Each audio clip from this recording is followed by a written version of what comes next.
Hi, I'm Dr. Raghunandan, Director and Chief Orthopedic Surgeon of Rathimed Specialty Hospital, Chennai, India.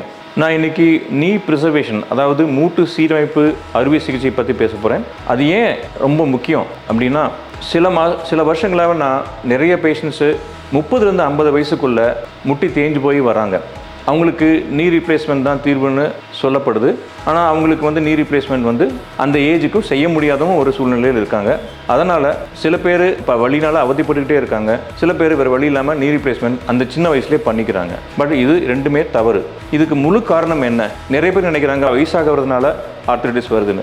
வயசாகிறதுனால மட்டும் கிடையாது. முக்கியமான காரணம் என்னென்னா மெனிஸ்கஸ் குஷன், அந்த ஜவ்வு டேமேஜ் ஆகிடுது. நம்ம அதை சரியாக கவனிக்காமல் விடுறதுனால அதனுடைய எஃபெக்ட் தான் அந்த கார்ட்லேஜும் தேஞ்சு போயிடுது. அதனால தான் ஆர்த்ரைட்டிஸ் வரக்கூடிய மூல காரணம்.